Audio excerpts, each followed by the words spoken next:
Comment occuper son temps après l'addiction? C'est une excellente chose d'arrêter, mais on ne nous apprend pas à vivre sans au quotidien.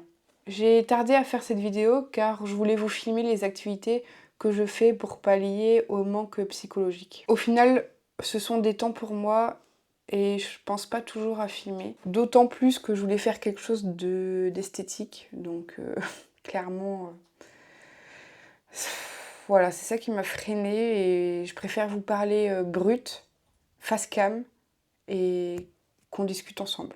Voilà, sans chichi, sans juste moi et vous. Et seulement vous expliquer ce qui m'a aidé et ce qui m'aide encore à l'heure d'aujourd'hui. J'ai eu énormément de chance car dans ma cure, on apprenait à vivre sans drogue au quotidien et remplacer cette addiction par quelque chose de beaucoup plus sain. Je ne vous cache pas qu'au début c'est dur car même si tu es dans une étape de rétablissement, la seule obsession que ton cerveau a, c'est de consommer. Et c'est vrai que je passais mon temps à dormir, déjà d'une parce que j'avais besoin de récupérer, et de deux parce que c'était le seul moyen pour moi de ne pas penser et un peu une sorte de cachette. Donc je passais beaucoup de temps à dormir. Mais au bout d'un moment, il faut confronter la vie et faire face à notre problème. Comme je vous l'ai dit, je suis passée par la case cure de désintox. Certaines personnes arrivent à arrêter seules, mais ça n'a pas été mon cas. Et j'ai préféré me faire aider et avoir un soutien et prendre ça vraiment en sérieux car c'était une question de vie ou de mort. Par chance,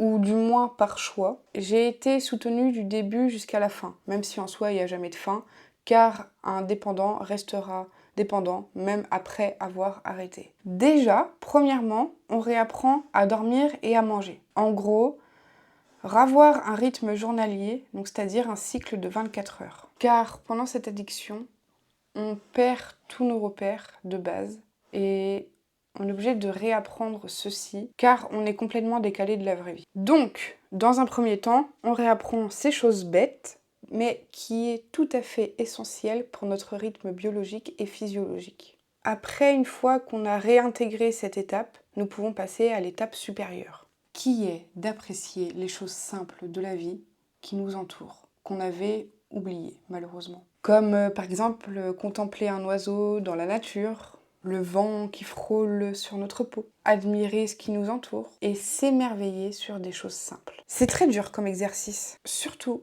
quand tu as construit ta vie seulement avec des substances artificielles et qui te stimulent autrement. Je trouve ce processus très enrichissant. Les personnes qui traversent cette étape ont soit un problème de santé ou eu un accident de la vie qui fait qu'elles sont obligées de passer par ce processus-là. Et bien entendu, les personnes qui arrêtent la drogue.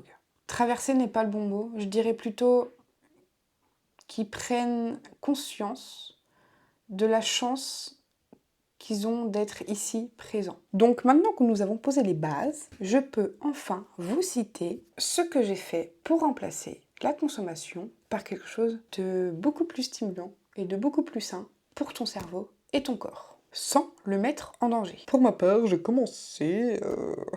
J'ai commencé à marcher dans la rue, dans la rue ou dans la nature d'ailleurs, faire du vélo, aller au cinéma, faire du dessin, faire de la boxe et faire plein d'autres activités manuelles dont je n'ai plus les mots pour le caractériser car ça remonte déjà à plus de 11 ans. Mix sur vinyle, refaire du sport, visiter de nouveaux endroits, etc., etc. Pendant ma cure, j'ai eu la chance de faire énormément de choses.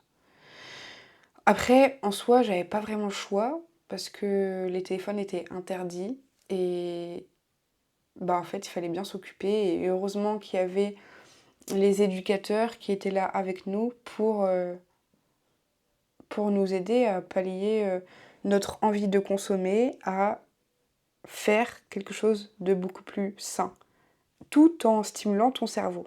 Et par la même occasion, faire des rencontres humaines qui sont dans le même cas que toi. Maintenant, à l'heure d'aujourd'hui, quand j'ai envie de consommer, je dessine, je filme, je monte.